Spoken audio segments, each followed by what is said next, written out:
Welcome to Travel Italia, the show about travel in Italy.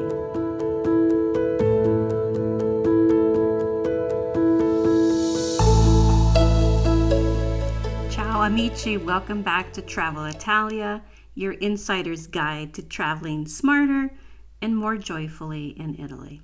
I'm your host, Catherine, and today's episode is one that every traveler to Italy needs to hear. Today we're talking about passport rules, visa rules, and a very big change that's coming in 2026 for travelers headed to Italy. If you're dreaming of wandering Roman ruins, sipping wine in Tuscany, or getting lost in Venice, stay tuned because starting in 2026, you'll need more than just a passport to get there. So let's get started. First things first, even though we all think of Italy as a standalone country, it's also part of the European Union and what's called the Schengen Area. It's a group of 27 European countries that share a common entry policy. Here's what that means for your passport. First off, your passport must be valid for at least 3 months beyond the day you plan to leave Italy or the Schengen area. Secondly, your passport must have been issued within the last 10 years, even if it hasn't technically expired.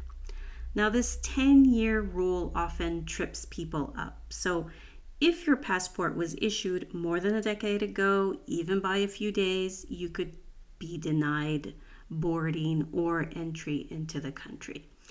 Now, friends, I cannot stress enough how important these little details are because these rules are enforced. I know someone personally who was not allowed to board a plane to Europe for her much anticipated anniversary trip because her passport expired less than 3 months from the end of her scheduled stay. Now imagine that. You've planned, you've paid for and anticipated your lovely vacation, and then you're told at check-in that you can't board the plane. Absolutely horrible.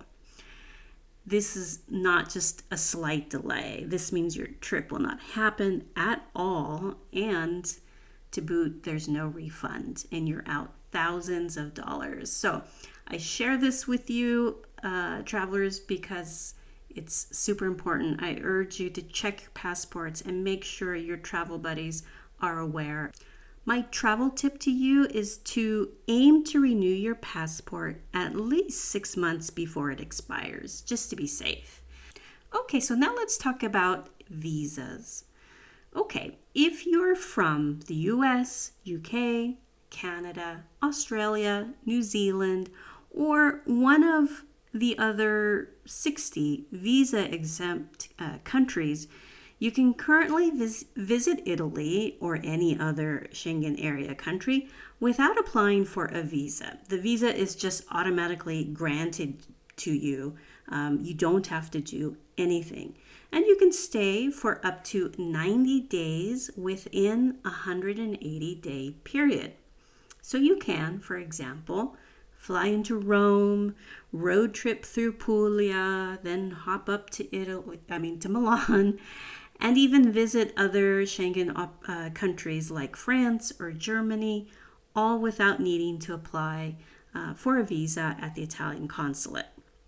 But that's 90 days total, so be aware. So the automatic visa for the visa-exempt non-European travelers is for the entire Schengen area, not per country, okay? If you're from a country that does require a visa, you'll need to apply for a Schengen visa in advance through the Italian consulate in your home country. In the show notes, you'll find a direct link to the EU's website that lists exactly which nationalities are required to apply for a visa with the Italian consulate before arriving. If you have to apply, it is, of course, a good idea to do so months in advance of your trip. So now let's move on to a change that's coming in 2026. I know a lot of you plan well in advance, which is always a good idea. So this is for those of you who are planning a trip in the next year. If you are from a country that used to enjoy visa-free access to Italy, like the US, Canada, the UK, Australia, etc., you will need to apply for a new kind of travel authorization before your trip. You don't have to apply to the Italian consulate for a visa. This is just a new document, and it's called ETIAS, the European Travel Information and Authorization System. Think of it like the USA's ESTA or Canada's ETA. So let's talk about who this applies to, who needs it. Americans, yes. Australians, yep. Brits, definitely. Even Canadians, absolutely. Basically, if you don't need a visa right now, if you are visa exempt and you're not a European citizen, you'll need an ETIAS starting in 2026.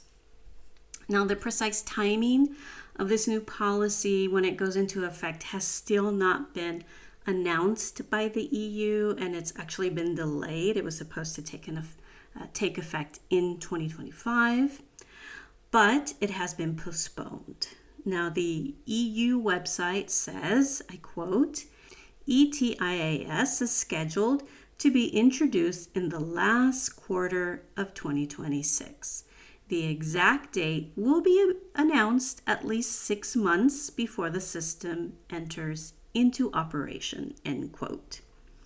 So there you have it. In the show notes, I'll put a link to the EU website where you can check the status of this new policy, exactly when it's going to be enforced. So again, this only applies to non-European travelers who are not required to get a visa, that are visa exempt travelers. That's the term that they use.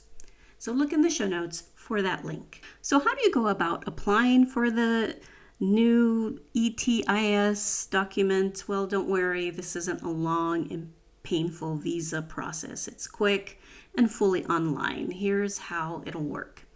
First off, you want to go to the official website, which I'll put a link in the show notes for. It exists, but it's not active yet.